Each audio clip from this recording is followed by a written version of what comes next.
Hello dears, welcome back to my YouTube channel. ಇನ್ನೂ ಯಾರೆಲ್ಲ ನನ್ನ ಚಾನಲ್ನ ಸಬ್ಸ್ಕ್ರೈಬ್ ಮಾಡಿಲ್ಲ, ಸಬ್ಸ್ಕ್ರೈಬ್ ಮಾಡ್ಕೊಳ್ಳಿ. ಹಾಗೆ ಯಾರೆಲ್ಲ ಸಬ್ಸ್ಕ್ರೈಬ್ ಮಾಡಿದರೆ ಅವರಿಗೆ ತುಂಬ ಹೃದಯದ ಧನ್ಯವಾದಗಳು. ಸೊ ಇವಾಗ ನಿನ್ನೆ ಎಪಿಸೋಡ್ನ ಕಂಟಿನ್ಯೂಷನ್ ಪಾರ್ಟ್ ಹಾಕ್ತಿದ್ದೀನಿ, ಹೋಗಿ ಕೇಳಿ. ಕೃತಿಗೆ ಬೆಳಿಗ್ಗೆ ಎಚ್ಚರವಾದಾಗ ಇನ್ನೂ ಮಬ್ಬುಗತ್ಲಿತ್ತು.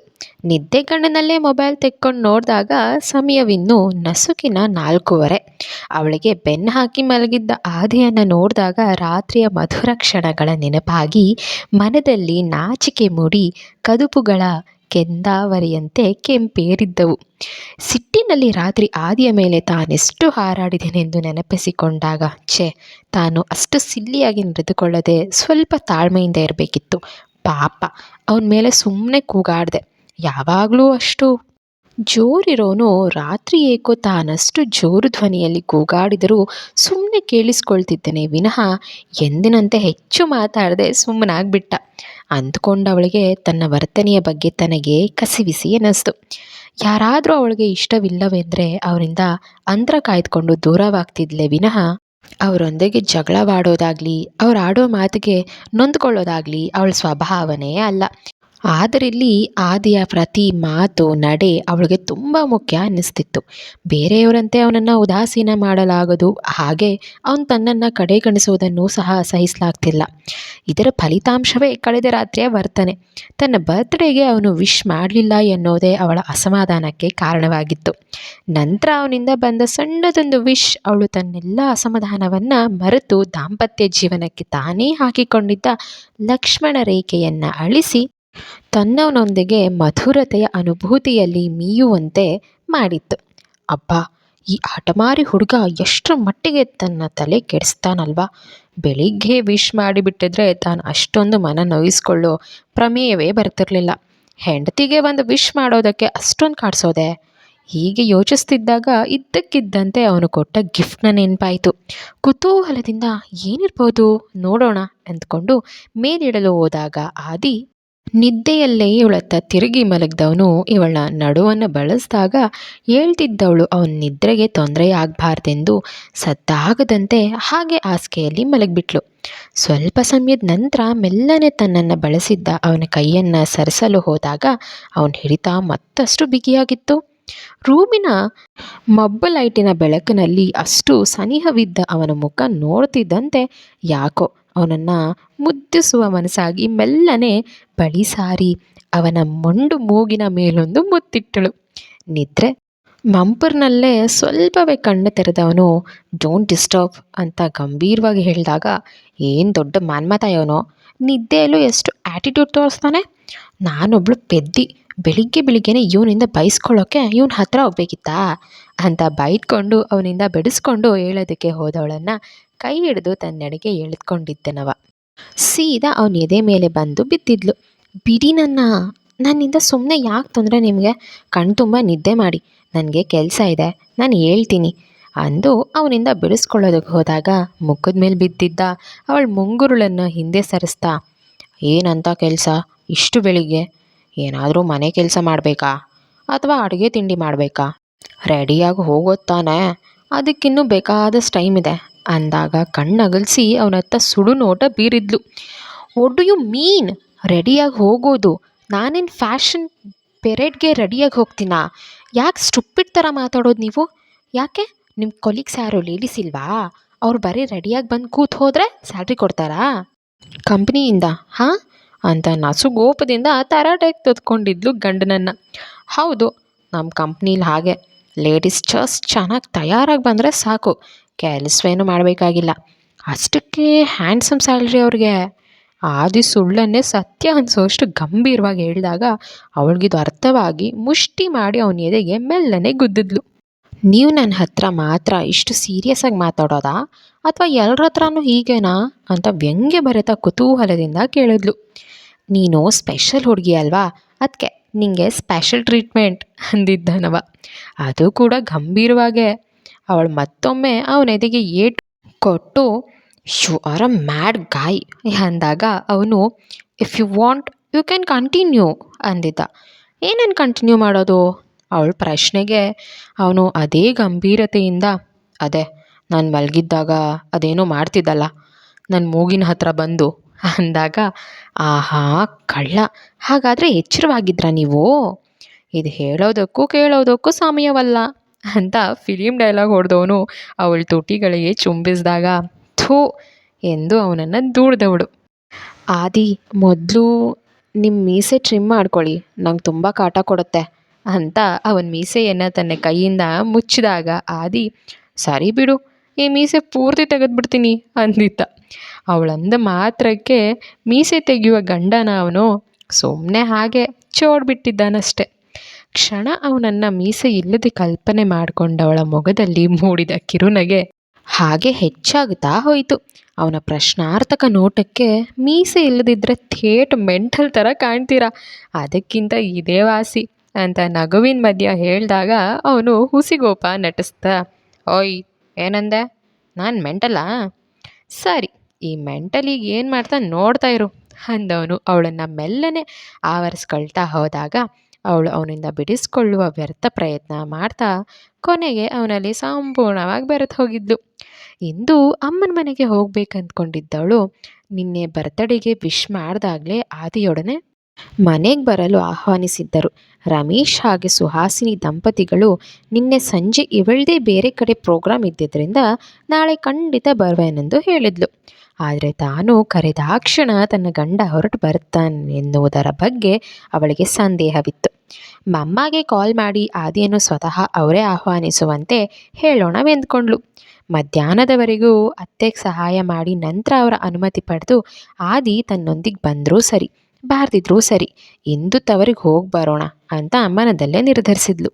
ಇಂದು ಮತ್ತು ನಾಳೆ ವೀಕೆಂಡ್ ಇದ್ದಿದ್ದರಿಂದ ಬೇಗ ತಯಾರಾಗಿ ಓಡ್ತಾ ಕೆಲಸಕ್ಕೆ ಹೋಗುವ ಧಾವಂತವಿಲ್ಲ.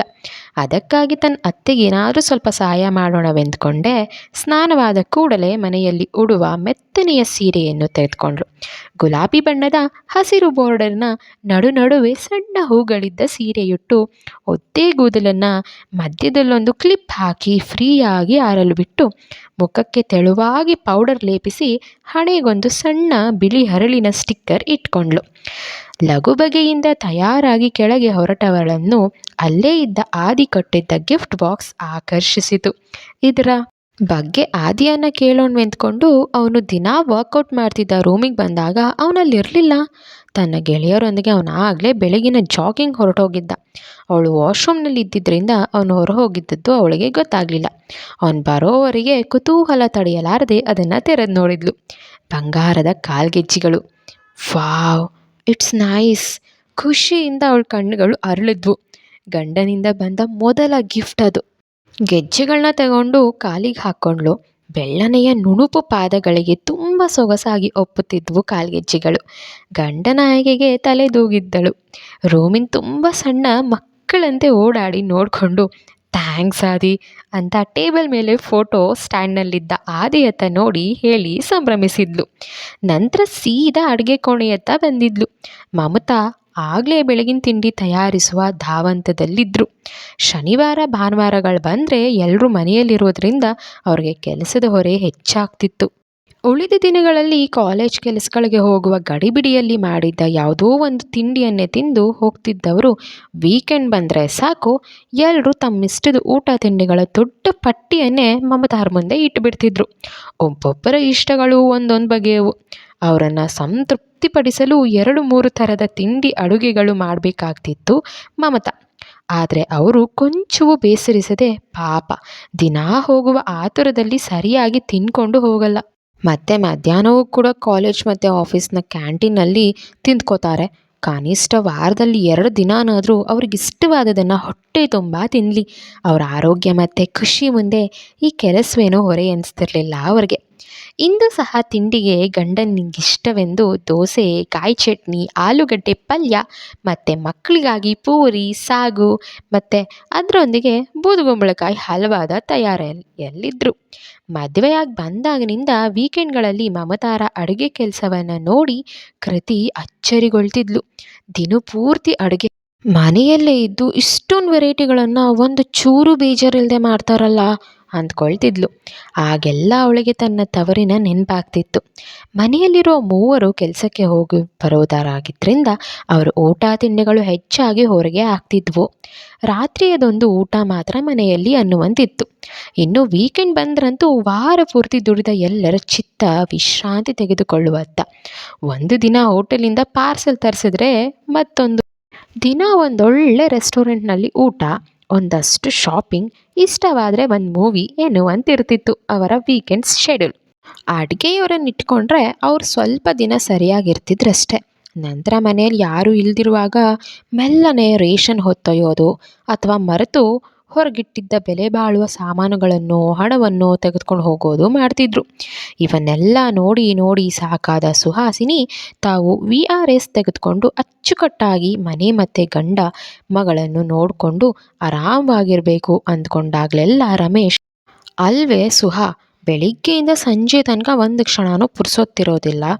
ಜೀವನ ಕ್ರಮಕ್ಕೆ ಹೊಂದ್ಕೊಂಡಿರೋ ನೀನು 24 ಗಂಟೆಯು ಮನೆಯೊಳಗೆ ಹೇಗಿರ್ತೀಯ? ಆಮೇಲೆ ಬೇಜಾರು ಅಂತ ನಮ್ಮ ತಲೆ ತಿಂದರೆ ಕಷ್ಟ. ಇಂಥ ಸಣ್ಣ ಪುಟ್ಟ ವಿಷಯಗಳಿಗೆಲ್ಲ ತಡೆ ಕೆಡಿಸ್ಕೊಳ್ಳದೆ ಈಗ ಹೇಗಿದೆಯೋ ಅದನ್ನೇ ಮುಂದುವರಿಸು. ಅಷ್ಟಕ್ಕೂ ನೀನೀಗ ಮನೇಲಿದ್ದರೂ ನಾವಿಬ್ಬರು ನಿನಗೆ ಫ್ರೀಯಾಗಿ ಸಿಗೋದು ವೀಕೆಂಡ್ನಲ್ಲಷ್ಟೆ. ಆಮೇಲೆ ಮಾತಾಡೋಕ್ಕೆ ಯಾರೂ ಇಲ್ಲ. ನೀವು VRS ತಗೊಳ್ಳಿ ಅಂತ ನನ್ನ ತಲೆ ತಿನ್ನಬಾರ್ದು ನೋಡು, ಯೋಚನೆ ಮಾಡಿ ನಿರ್ಧಾರ ತಗೋ ಅಂತ ಹೇಳಿದಾಗ ಸುಹಾಸಿನಿಯವರಿಗೆ ತಮ್ಮ ಪತಿ ಹೇಳಿದ್ದು ಸರಿ ಅನಿಸಿ, ನೋಡೋಣ ಆದಷ್ಟು ದಿನ ಹೀಗೆ ಕಾಲ ತಳ್ಳೋಣ, ತೀರಾ ಕಷ್ಟವೆನಿಸಿದಾಗ ನೋಡ್ಕೊಂಡ್ರಾಯ್ತಂತ VRS ತೆಗೆದುಕೊಳ್ಳುವ ತಮ್ಮ ಆಲೋಚನೆಯನ್ನು ಕೈಬಿಟ್ಟಿದ್ರು. ನಿಜ ಹೇಳಬೇಕಂದ್ರೆ ರಮೇಶ್ ಅವರಿಗೆ ಹೆಣ್ಣಂದರೆ ಬರೀ 4 ಗೋಡೆಗಳ ನಡುವೆ ಮನೆಗಷ್ಟೇ ಸೀಮಿತವಾಗಿರಬಾರ್ದು. ಹೊರಗೆ ಹೋಗಿ ದುಡಿದು ತಮ್ಮ ಕಾಲ ಮೇಲೆ ತಾವು ನಿಂತ್ಕೊಂಡ್ರೆ ಅದರಿಂದ ಅವರ ಧೈರ್ಯ ಮತ್ತು ಆತ್ಮವಿಶ್ವಾಸ ಹೆಚ್ಚುತ್ತೆ, ಸಮಾಜವನ್ನು ಸಮರ್ಥವಾಗಿ ಎದುರಿಸೋದಕ್ಕೆ ಸಹಾಯವಾಗುತ್ತದೆ ಅನ್ನೋದು ಅವರ ನಿಲುವು. ಹೆಂಡತಿ ಮತ್ತು ಮಗಳು ಉನ್ನತ ವ್ಯಾಸಂಗ ಮಾಡಿರುವುದರ ಒಳ್ಳೆಯ ಉದ್ಯೋಗದಲ್ಲಿರುವುದು ಅವರಿಗೆ ಎಂದಿಗೂ ಹೆಮ್ಮೆಯ ವಿಷಯವೇ. ಬದುಕಿಗೆ ಉಪಯೋಗವಾಗುವ ಹೆಂಡತಿ ಮಗಳಿಗೆ ಆಸಕ್ತಿ ಇರುವ ಯಾವುದೇ ಹೊಸದನ್ನು ಕಲಿಯಲು ಅವರು ಯಾವಾಗಲೂ ಪ್ರೇರೇಪಿಸ್ತಿದ್ರು. ಹೀಗಾಗಿ ಎಂಥದ್ದೇ ಪರಿಸ್ಥಿತಿ ಎದುರಾದರೂ ಹೆಂಡತಿ ಮಗಳಿಗೆ ಅವರು ಎಲ್ಲ ರೀತಿಯಲ್ಲಿ ಸಪೋರ್ಟ್ ಮಾಡ್ತಿದ್ರು. ಅವರ ಈ ಬೆಂಬಲವೇ ಸುಹಾಸಿನಿ ಮತ್ತು ಕೃತಿಗೆ ಒಂದು ರೀತಿಯಲ್ಲಿ ಎನರ್ಜಿ ಬೂಸ್ಟರ್ ಇದ್ದಂತೆ. ಮದುವೆಯಾದ ಈ 1 ತಿಂಗಳಲ್ಲಿ ಕೃತಿ ಆಗಾಗ ಗಂಡ ಮತ್ತು ತವರು ಮನೆಯ ವಾತಾವರಣವನ್ನು ಹೋಲಿಕೆ ಮಾಡ್ತಿದ್ಲು. 2 ಕುಟುಂಬಗಳು ಸುಮಾರು ವಿಷಯಗಳಲ್ಲಿ ವಿಭಿನ್ನವಾಗಿದ್ದು. ತವರ್ನದು ಒಂದು ರೀತಿಯಲ್ಲಿ ಹೈ ಸೊಫಿಸ್ಟಿಕೇಟೆಡ್ ಫ್ಯಾಮಿಲಿ. ಅಣ್ಣ ತಂಗಿ ಅಕ್ಕ ತಮ್ಮ ಯಾರೂ ಇಲ್ಲದ ಅವರ ಮನೆಯಲ್ಲಿ ಕೃತಿ ಏಕಮಾತ್ರ ಪುತ್ರಿ. ಸಾಕಷ್ಟು ಬಂಧು ಬಳಗದವರು ಇದ್ದರೂ ಏನಾದರೂ ವಿಶೇಷ ಕಾರ್ಯಕ್ರಮಗಳಿದ್ದರೆ ಮಾತ್ರ ಅವರು ಭೇಟಿಯಾಗ್ತಿದ್ರು. ಇಲ್ಲದೆ ಹೋದರೆ ಅಂಥ ದೊಡ್ಡ ಮನೆಗೆ ಅವರು ಮೂವರೇ ಇಂಥದ್ದ ವಿಭಕ್ತ ಕುಟುಂಬ ಅವರದ್ದು. ಅದೇ ಗಂಡನ ಮನೆಯಲ್ಲಿ ತವರಿನಲ್ಲಿರೋ ಅಷ್ಟು ಶ್ರೀಮಂತಿಕೆ ಇಲ್ಲದಿದ್ದರೂ ಮೂವರು ಮುದ್ದಾ ಮಕ್ಕಳಿರುವ ಸದಾ ಬಂಧು ಬಳಗ ಸ್ನೇಹಿತರು ಆತ್ಮೀಯರು ತುಂಬಿರುವಂತಹ ತುಂಬು ಕುಟುಂಬವದು. ಸಣ್ಣ ಪುಟ್ಟ ವಿಷಯಗಳನ್ನೇ ಅಮೂಲ್ಯವೆನ್ನುವಂತೆ ಆಸ್ವಾದಿಸುತ್ತಾರಿಲ್ಲಿ. ಆದಿಯೊಬ್ಬನು ಸ್ವಲ್ಪ ಒರಟು, ಹಾಗೆ ಬಿಗಿ ಮುಖದವನು. ಅವನನ್ನು ಬಿಟ್ಟರೆ ಬೇರೆಲ್ಲರೂ ಸದಾ ನಗ್ನಗ್ತಾ ಇರುವವರು. ಈ ಮನೆಯ ಮುಖ್ಯವಾದ ಸೂತ್ರಧಾರಿಣಿ ಮಮತಾ. ಅವರದ್ದು ನಿಜವಾಗಿಯೂ ಬಂದು ಬಗೆಯ ಆಕರ್ಷಣೀಯ ಮತ್ತು ಮಾದರಿಯ ವ್ಯಕ್ತಿತ್ವ. ಹೆಚ್ಚಿನ ವಿದ್ಯಾವಂತರಲ್ಲದಿದ್ದರೂ ಅಸಾಧಾರಣ ಚುರುಕಿನ ವ್ಯಕ್ತಿಯವರು. ಮನೆಯವರ ಮುಖದಲ್ಲಿ ಮೂಡುವ ಭಾವನೆಗಳನ್ನು ನೋಡಿಯೇ ಯಾರ ಮೂಡು ಹೇಗಿದೆ ಅಂತ ಅರ್ಥ ಮಾಡ್ಕೊಂಡು ಬಿಡ್ತಾರೆ. ಅದಕ್ಕೆ ತಕ್ಕಂತೆ ಪರಿಹಾರ ನೀಡ್ತಾರೆ, ಸಮಾಧಾನ ಮಾಡ್ತಾರೆ. ಸ್ವಂತದ್ದೆನ್ನುವ ಯಾವುದೇ ಆಸೆ ಆಕಾಂಕ್ಷೆಗಳು ಅವರಿಗಿಲ್ಲ. ಇದ್ದರೂ ಅದು ಅವರ ಕುಟುಂಬದ ಸುತ್ತಿನವೇ ಆಗಿರ್ತವೆ. ಬೆಳಿಗ್ಗೆಯಿಂದ ರಾತ್ರಿಯ ತನಕ ಒಂದು ಕ್ಷಣವೂ ಸುಮ್ಮನೆ ಕೂರದೆ ಏನಾದರೂ ಮಾಡ್ತಲೇ ಇರ್ತಾರೆ. ಮನೆಗೆ ಬರುವವರನ್ನು ಬೇಸರವಿಲ್ಲದೆ ಆಧರಿಸಿ ಆತಿಥ್ಯ ನೀಡ್ತಾರೆ. ಈ ಮನೆಗೆ ಚೈತನ್ಯದ ಚಿಲುಮೆಯವರು.